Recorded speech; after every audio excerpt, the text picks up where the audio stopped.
Good morning, students. Today we are going to start with the last chapter, that is migrating to the cloud. This is a very important topic to you and a very easiest topic which you are going to cover in the examination. So ಇಲ್ಲಿ ನೀವು ಭಾಳಷ್ಟು companies ಯಾವ್ಯಾವ ಸರ್ವೀಸಸನ್ನು ಕೊಡ್ಲಿಕ್ಕತ್ತಾರ ಅಂತಲೂ ಕಲಿತೀರಿ. ಆಮೇಲೆ migrating to the cloud ಅಂದ್ರೆ ಕ್ಲೌಡಿಗೆ move ಆಗಬೇಕು. Move ಅಂದ್ರೆ ತಿಳ್ತದಲ್ಲ, ಕ್ಲೌಡಿಗೆ ನೀವು ವೆಂಡ್ರಿಗೆ ಹೋಗಿ ಅಪ್ರೋಚ್ ಮಾಡಬೇಕು. ಸೊ ಯಾವ್ಯಾವ ವೆಂಡ್ರಸ್ ಅದಾರ, ಏನೇನು ಸರ್ವೀಸಸ್ ಸಿಗ್ಲಿಕ್ಕತ್ತಾವ, ಯಾವ ಸರ್ವೀಸಿಗೆ ನೀವು ಎಷ್ಟು ಪೇ ಮಾಡಬೇಕಾಗ್ತದೆ ಅಥವಾ ನೀವು ಯಾವ ಸರ್ವೀಸನ್ನು ಚೂಸ್ ಮಾಡ್ಕೋಬೇಕಾಗ್ತದೆ, ಇವೆಲ್ಲವನ್ನು ಎಲ್ಲಿ ಕಲಿತೀರಿ? ಮೈಗ್ರೇಟಿಂಗ್ ಟು ಕ್ಲೌಡ್ ಅಂದ್ರೆ ಮೂವಿಂಗ್ ಟು ದ ಕ್ಲೌಡ್ ಅಂತ ಅರ್ಥ. ಏನರ್ಥ? ಮೂವಿಂಗ್ ಟು ದ ಕ್ಲೌಡ್ ಅಂತ ಅರ್ಥ. ಸೊ ಇದ್ರ ಬಗ್ಗೆ ನಾವು ಕಲಿತಾ ಹೋಗ್ತೀವಿ. See moving to the cloud is a lot of big and unique thing that you might not even know where to start, but you need to study the organization, then think what should move to cloud. Also you do not do it all at once. ಏನು ಹೇಳಲಿಕ್ಕೆ ಪ್ರಯತ್ನ ಪಡ್ಲಿಕ್ಕೆ introduction ಒಳಗಡೆ ಇಲ್ಲಿಷ್ಟು points ಅದಾವಲ್ಲ, ಏನು ಹೇಳಲಿಕ್ಕೆ ಇಷ್ಟಪಡ್ಲಿಕ್ಕತ್ತಾರ? ಒಂದು, ನೀವು cloud ಜೊತೆ ನೀವು ಟ್ಯಾಗಪ್ ಆಗ್ತಾ ಇದ್ರಿ ಅಂತಂದ್ರೆ, ಕ್ಲೌಡ್ ಕಂಪನೀಸ್ ಜೊತೆ ನೀವು ಟ್ಯಾಗಪ್ ಆಗ್ತಾ ಇದ್ರಿ ಅಂತಂದ್ರೆ, if you are tagging with cloud company, then you need to think twice. Think ಮಾಡಿರಿ, ನಿಮ್ಮ ಆರ್ಗನೈಜೇಷನ್ ಬಗ್ಗೆ ಥಿಂಕ್ ಮಾಡಿರಿ. Take a example of college. Okay, college ಬಗ್ಗೆ ತೊಗೊಂಡ್ರಿ. ಕಾಲೇಜ್ದವ್ರು ಏನು ಮಾಡ್ತಾರಂದ್ರೆ, ಅವರ ಡೇಟಾ ಬೇಸನ್ನು, ಹುಡುಗರದು ಏನು ಸ್ಟೂಡೆಂಟ್ಸ್ ಡೇಟಾ ಬೇಸನ್ನು ಕ್ಲೌಡ್ ಒಳಗೆ ಸ್ಟೋರ್ ಮಾಡ್ಲಿಕ್ಕೆ ಇಷ್ಟಪಡ್ತಾರೆ. ಎಸ್, ಅಫ್ಕೋರ್ಸ್ ಸ್ಟೋರ್ ಮಾಡಲಿಕ್ಕೆ ಇಷ್ಟಪಡ್ತಾರೆ. ನೆಕ್ಸ್ಟ್, ಈಗ ಅವರು ಯೋಚನೆ ಮಾಡಬೇಕು before going to the cloud, ಏನನ್ನ ಕ್ಲೌಡ್ ಒಳಗೆ ಸ್ಟೋರ್ ಮಾಡಬೇಕು, ಏನನ್ನ ಸ್ಟೋರ್ ಮಾಡಬಾರ್ದು. Fees structures, fees levels, donations ಏನು ತೊಗೊಳಿಕತ್ತಾರ, ಫೀಸ್ ಏನೇನು ತೊಗೊಳಿಕತ್ತಾರ, ಫೀಸ್ ಎಷ್ಟು ಕಲೆಕ್ಟ್ ಮಾಡ್ಲಿಕ್ಕತ್ತಾರ, ಇವು ಯಾವುದೇ ಡೀಟೇಲ್ಸನ್ನು ನಾವು ಕ್ಲೌಡ್ ಒಳಗೆ ಸ್ಟೋರ್ ಮಾಡಬಾರ್ದು. ಯಾಕಂತಂದ್ರೆ ರೀಸನ್ ಈಸ್ ಸಿಂಪಲ್. ನಮ್ಮ ಅಪೋನೆಂಟ್ ಏನಿರ್ತಾನೆ ಅಥವಾ ನಮ್ಮ ಅಪೋಸಿಟ್ ಪಾರ್ಟಿ ಏನಿರ್ತಾನೆ, ನಮ್ಮ ಕಾಂಪಿಟೇಟರ್ ಏನಿರ್ತಾನೆ, ಅವನು ಸೇಮ್ ವೆಂಡರ್ ಹತ್ರ ಬಂದಿರ್ಬೋದು. ಒಂದೊಂದು ಸಲ ನಮ್ಮ ಡೇಟಾ ಏನಾಗ್ಬೋದು, ಬಾಜುನೇ ಇರ್ಬೋದು. ಅಂದರೆ ಒಂದೇ ಸರ್ವರ್ ಒಳಗೆ ಕೂಡ ನಮ್ಮ ಡೇಟಾ ಇರ್ಬೋದು. ಅಂಥ ಟೈಮ್ನಾಗ ಕೊಲ್ಯೂಷನ್ ಆಗುವಂಥ ಚಾನ್ಸಸ್ ಇರ್ತಾವೆ. ಸೊ ಅದಕ್ಕೆ ಏನು ಮಾಡಬೇಕಾಗ್ತದೆ, ನೀವು 2 ಸಲ ಯೋಚನೆ ಮಾಡಬೇಕಾಗ್ತದೆ. ಒಂದೇ ಸಲ ಯೋಚನೆ ಮಾಡಿ ಇಮಿಡಿಯೇಟ್ ಕ್ಲೌಡಿಗೆ ಮೂವ್ ಆಗಕ್ಕೆ ಹೋಗಬೇಡ್ರಿ. ಯಾವ ಡೇಟಾನ ಕ್ಲೌಡಿಗೆ ಹಾಕಬೇಕು, ಯಾವ ಡೇಟಾನ ಕ್ಲೌಡ್ ಒಳಗೆ ಹಾಕಬಾರ್ದು ಅನ್ನೋದನ್ನು ವಿಚಾರ ಮಾಡಿರಿ. ನೆಕ್ಸ್ಟ್, ನೀವು ಯೋಚನೆ ಮಾಡಬೇಕಾಗಿದ್ದು ಯಾವ ಸಾಫ್ಟ್ವೇರನ್ನು ನಾನು ಸರ್ವಿಸಾಗಿ ತೊಗೋಬೇಕು. ಈಗ ಆಲ್ರೆಡಿ ನನ್ನ ಹತ್ರ ಒಂದು ಸಾಫ್ಟ್ವೇರ್ ಅದ, ಯಾವ ಸಾಫ್ಟ್ವೇರನ್ನು ತೊಗೋಬೇಕು, ಯಾವ ಸಾಫ್ಟ್ವೇರನ್ನು ಅನ್ಇನ್ಸ್ಟಾಲ್ ಮಾಡಬೇಕು, ಯಾವ ಸಾಫ್ಟ್ವೇರನ್ನು ರಿಮೂವ್ ಮಾಡಬೇಕು, ಈ ಎಲ್ಲ ಪಾಯಿಂಟ್ಸನ್ನು ನೀವು ತಿಳ್ಕೊಬೇಕು. ಸೊ ಲೋಕಲಿ ನೀವು ಟ್ರಾನ್ಸ್ಫರ್ ಮಾಡ್ಕೋತಾ ಕೂತ್ರಿ ಅಂತಂದ್ರೆ, ಮಾಡ್ಕೋತಾ ಕೂತ್ರಿ ಅಂತಂದ್ರೆ ಇದು ಭಾಳ ಟೈಮ್ ಹಿಡಿತದೆ. ಸೊ ಅದ್ರ ಸಲುವಾಗಿ ನೀವು ಏನು ಮಾಡಬೇಕಾಗ್ತದೆ, ಕ್ಲೌಡಿಗೆ ಮೂವ್ ಆಗಬೇಕಾಗ್ತದೆ. ಇವೆಲ್ಲ ಒಂದಷ್ಟು ಪಾಯಿಂಟ್ಸ್. ಇದನ್ನು ಬಿಗ್ ಬಿಸ್ನೆಸ್ ಮ್ಯಾನ್ಸು ಮಾಡಬಹುದು, ಸ್ಮಾಲ್ ಗ್ರೂಪ್ಸು ಮಾಡಬಹುದು. Anyone can do or anyone can move to the cloud. ಮುಂದೆ ಬರುತ್ತೆ ಯಾವ್ಯಾವುದು ಕ್ಲೌಡ್ ಮೂವ್ ಆಗಬಹುದು ಅನ್ನೋದನ್ನು. So let me come to the next point, cloud service for individuals. Cloud service for individuals ಅಂತಂದಾಗ ಪ್ರತಿಯೊಬ್ಬ ವ್ಯಕ್ತಿಗೆ ಅಥವಾ ಒಬ್ಬ ವ್ಯಕ್ತಿಗೆ ಸಂಬಂಧಪಟ್ಟ ಹಾಗೆ ಕ್ಲೌಡ್ ಸರ್ವಿಸಸ್ ಸಿಗ್ತಾವೆ. ಈಗ ಎಕ್ಸಾಂಪಲ್ ಹೇಳ್ತಾನೆ, ಗೂಗಲ್ ಫೋಟೋಸ್. ನಿಮ್ಮ ಇಂಡಿವಿಜುವಲ್ ಫೋಟೋಸ್ ಇರ್ತಾವ್ರಿ, ಅಲ್ಲಿ ನಿಮ್ಮದೇ ಆದ ಫೋಟೋಸ್ ಇರ್ತಾವೆ.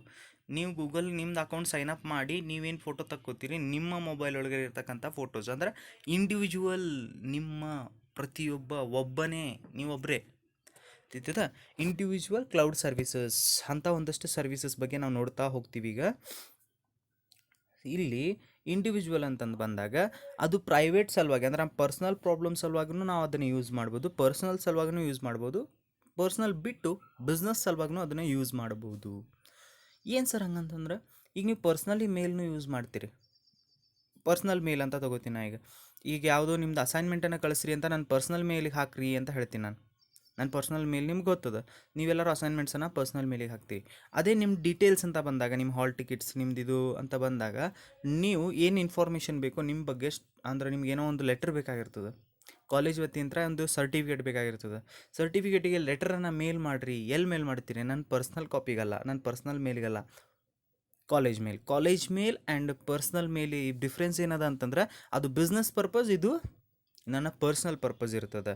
ಸೊ ಇಂಥ ಎರಡು ಡಿಫ್ರೆನ್ಸಿಯೇಟ್ ಮಾಡ್ಬೋದು ನಾವು. ಸೊ ಬಿಸ್ನೆಸ್ ವೈಸ್ನೂ ನಾವು ಸರ್ವಿಸಸನ್ನು ಯೂಸ್ ಮಾಡ್ಕೋಬೋದು, ಪರ್ಸ್ನಲ್ನೂ ಸರ್ವಿಸಸನ್ನು ಯೂಸ್ ಮಾಡ್ಕೋಬೋದು, ಇಂಡಿವಿಜುವಲ್. ಇನ್ನು ಆ ಸರ್ವಿಸಸ್ ಫ್ರೀನೂ ಇರ್ತಾವೆ, ಕೆಲವೊಂದು ಸರ್ವಿಸಸ್ ಫ್ರೀನೂ ಇರ್ತಾವೆ, ಕೆಲವೊಂದು ಸರ್ವಿಸಸ್ ಲೋ ಕಾಸ್ಟ್ ಒಳಗೆ ಸಿಗ್ತಾವೆ ನಿಮಗೆ. ಸರ್ವಿಸಸ್ ಫ್ರೀನೂ ಇರ್ತಾವೆ, ಸರ್ವಿಸಸ್ ಲೋ ಕಾಸ್ಟ್ ಒಳಗೂ ಸಿಗ್ತಾವೆ. ಸರ್ವಿಸಸ್ ಫ್ರೀ ಇರೋ ಯಾವುವು ಅಂತಂದ್ರೆ Google photos, Google mail, that is Gmail.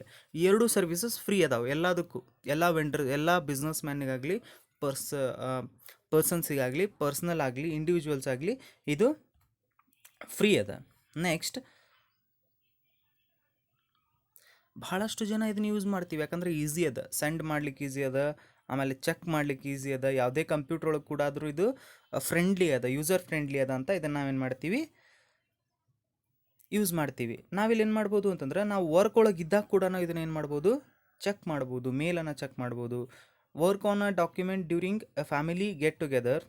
ಈಗ ನಾ ಮಾಡ್ಲಿಕ್ಕತ್ತೀನಪ್ಪ, ನನಗೇನು ಬೇಕೋ ನಾ ಇನ್ಫಾರ್ಮೇಷನನ್ನು ನಿಮಗೆ ಕಳಿಸ್ತಾ ಇದ್ದೀನಿ, ಮೇಲ್ ಥ್ರೂನೇ ಕಳಿಸ್ತೀನಿ, ಮೇಲ್ ಥ್ರೂನೇ ಎಕ್ಸೆಸ್ ಮಾಡ್ತೀನಿ. ನಾನು ಎಲ್ಲೇ ಇದ್ದರೂ ಕೂಡ ನಾನು ಏನು ಮಾಡ್ತೀನಿ, ಇಫ್ ಐ ಆಮ್ ಡ್ರೈವಿಂಗ್, ನಾನು ಯಾರ್ದೋ ಜೊತೆ ಮೂವ್ ಆಗ್ತಾಯಿದ್ದೆ, ಟ್ರಾವೆಲಿಂಗ್ ಒಳಗಿದ್ದೆ, ಇಮಿಡಿಯೇಟ್ ಮೇಲ್ ಬಂತು, I can check anywhere, any time you can check your mail in mobile, in laptop, in computer, ಯಾವುದ್ರದ್ದು ಬೇಕಾದ್ರೆ ನೀವೇನು ಮಾಡ್ಬೋದು, ನೋಡಬಹುದು. ಸೊ ಇದು ಕ್ಲೌಡ್ ಸರ್ವಿಸ್ ಇಂಡಿವಿಜುವಲ್ಸ್ಗೆ ಸಿಗ್ತಕ್ಕಂಥ ಕ್ಲೌಡ್ ಸರ್ವಿಸಸ್. ಜಿಮೇಲನ್ನು ತೊಗೊಂಡು ಎಕ್ಸ್ಪ್ಲೇನ್ ಮಾಡ್ಕೋತಾ ಹೋಗ್ಯಾನ. ಓಕೆ, ನೆಕ್ಸ್ಟ್ ಅದರದೇ ಕಂಟಿನ್ಯೂಡ್ ಪಾರ್ಟ್, ಯಾವ್ಯಾವ ಸರ್ವಿಸಸ್ ಅದಾವ, ಸ್ವಲ್ಪ ಕೆಲವೊಂದು ಸರ್ವಿಸಸನ್ನು ಡಿಸ್ಕಸ್ ಮಾಡ್ಕೋತಾ ಹೋಗ್ತೀನಿ. ಒಂದು 3-4 ಸರ್ವಿಸಸ್ ಅದಾವ. ಆ್ಯಪಲ್ ಮೊಬೈಲ್ ಮೀ, ಇಲ್ಲಿ ಕೊಟ್ಟಿರ್ತಕ್ಕಂಥ ವೆಬ್ಸೈಟ್ ಏನದಲ್ಲ www.me.com, ಅದಕ್ಕೆ ಒಂದ್ಸಲ ವಿಸಿಟ್ ಮಾಡಿರಿ, you will get a complete idea. Apple mobile ಸಲುವಾಗಿ ಮೀ ಅನ್ನೋ ಆ್ಯಪ್, ಓಕೆ, ಮೊಬೈಲ್ ಮೀ ಅನ್ನೋದದ, ಅದು ಏನು ಮಾಡ್ತದೆ ಅಂತಂದ್ರೆ ನಿಮ್ಮ ಫೋಟೋಸನ್ನು ಸಿಂಕ್ರೊನೈಸ್ ಮಾಡ್ತದೆ, ನಿಮ್ಮ ಇಮೇಲ್ಸನ್ನು ಸಿಂಕ್ರೊನೈಸ್ ಮಾಡ್ತದೆ, ಆ್ಯಂಡ್ ಕಾಂಟ್ಯಾಕ್ಟ್ಸ್ನ ಸೇವ್ ಮಾಡ್ತದೆ. ಮಲ್ಟಿಪಲ್ ಡಿವೈಸಸ್ ನಡ್ಬರ್ಕಿತ್ತು ಅಂದ್ರೆ ಸಿಂಕ್ ಮಾಡಿ ಕೊಡ್ತದೆ. Next, your computer, laptop, mobile devices can remain sync as long as they access to Apple clouds. ನೀವು ಆ್ಯಪಲ್ ಕ್ಲೌಡ್ಸ್ ಜೊತೆ ಕಮ್ಯುನಿಕೇಟ್ ಮಾಡ್ತಿದ್ರಿ ಅಂತಂದ್ರೆ ನೀವು ಎಲ್ಲಿ ತನಕ ನಿಮ್ಮದು ಲ್ಯಾಪ್ಟಾಪ್, ಮೊಬೈಲ್ ಆಕ್ಸೆಸಿಬಿಲಿಟಿ ಆ್ಯಪಲ್ ಆಗಿರ್ತದೆ, ಅಂದರೆ ಆ್ಯಪಲ್ ಕಂಪನಿದು ಯೂಸ್ ಮಾಡ್ತಿರ್ತೀರಿ, ಅಲ್ಲಿವರೆಗೂ ನಿಮ್ಗೆ ನಿಮ್ಮ ಡೇಟಾ, ನಿಮ್ಮ ಕಾಂಟ್ಯಾಕ್ಟ್ಸ್ ಎಲ್ಲವೂ ಕೂಡ ನಿಮ್ಮದು ಆ್ಯಪಲ್ ಕ್ಲೌಡಲ್ಲಿ ಸಿಗ್ತದೆ. ಸೊ ಯಾವ ಸರ್ವಿಸ್ ಅದು, ಆ್ಯಪಲ್ ಮೊಬೈಲ್ ಮೀ, ಇದೊಂದು service. Next, Google docx. What is the Google docx? Documents ಗೊತ್ತು ನಿಮ್ಗೆ, ವರ್ಡ್ ಡಾಕ್ಯುಮೆಂಟ್ ಗೊತ್ತು? ಹಾಂ, ವರ್ಡ್ ಡಾಕ್ಯುಮೆಂಟ್ ಒಳಗೆ ಏನು ಮಾಡ್ತೀರಿ, ನಿಮ್ಮ ನೋಟ್ಸನ್ನು ಟೈಪ್ ಮಾಡ್ತೀರಿ, ಎಕ್ಸಾಕ್ಟ್ಲಿ ಹಾಗೆ ಇರ್ತದೆ ಅದರ appearance.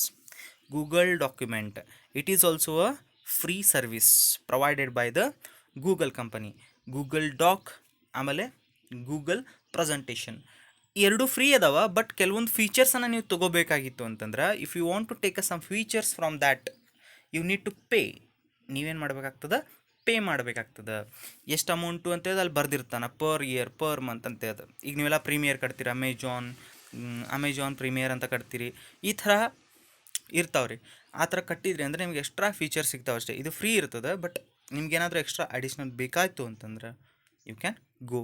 Next, Google doc provides application that you are normally associate with the desktop, a word processor, spreadsheet, presentation. ಇದನ್ನೇ presentation, excel sheet, word processor, that is a word document, ಇಂತಹ ಸರ್ವಿಸಸನ್ನೇ ಕೊಡ್ತದೆ Google company docx ಅಂತ ಸರ್ವಿಸನ್ನು ಕೊಡ್ತದೆ. ಅಲ್ಲಿ ಏನೇನು ಇರ್ತಾವೆ ನಿಮ್ಗೆ, ಸ್ಪ್ರೆಡ್ ಶೀಟ್ ಅಂದರೆ ಎಕ್ಸೆಲ್ ಶೀಟ್ ಇರ್ತದೆ, ಪ್ರೆಸೆಂಟೇಷನ್ ಇರ್ತದೆ, ವರ್ಡ್ ಸ್ಪ್ರೆಡ್ ಶೀಟ್ ಇರ್ತದೆ, ದಟ್ ಈಸ್ ಡಾಕ್ಯುಮೆಂಟ್ ಮಾಡಲಿಕ್ಕೆ. ಈ ಡಾಕ್ಯುಮೆಂಟ್ಸನ್ನು ನಾವು ಲೋಕಲಿನೂ ಸೇವ್ ಮಾಡಬಹುದು, ಬಟ್ ಡೌನ್ಲೋಡ್ ಅಂತ ಕೊಡ್ತದೆ. ಸೇವ್ ಎಲ್ಲಾಗಿರ್ತದೆ ಆಟೋಮೆಟಿಕ್ಲಿ ಅಂತಂದ್ರೆ ಕ್ಲೌಡ್, ಗೂಗಲ್ ಸರ್ವರ್ ಒಳಗಡೆ ಆಗಿರ್ತದೆ, ಕ್ಲೌಡ್ ಒಳಗಡೆ ಆಗಿರ್ತದೆ. ಗೂಗಲ್ದು ಏನು ಕ್ಲೌಡ್ ಅದಲ್ಲ, ಅಲ್ಲಿ ನಿಮ್ಮದು ಆಟೋಮೆಟಿಕ್ ಸೇವ್ ಆಗಿರ್ತದೆ. ಇದಿಷ್ಟು ಇಂಟ್ರೊಡಕ್ಷನ್ ಆ್ಯಂಡ್ ಸಮ್ ಟಾಪಿಕ್ಸ್. ಇನ್ನೊಂದಷ್ಟು ಟಾಪಿಕ್ಸನ್ನು ತೊಗೊಂಡು ನೆಕ್ಸ್ಟ್ ವಿಡಿಯೋ ಒಳಗಡೆ ನಾನು ಸಿಗ್ತೀನಿ. Okay, good day, have a day, thank you.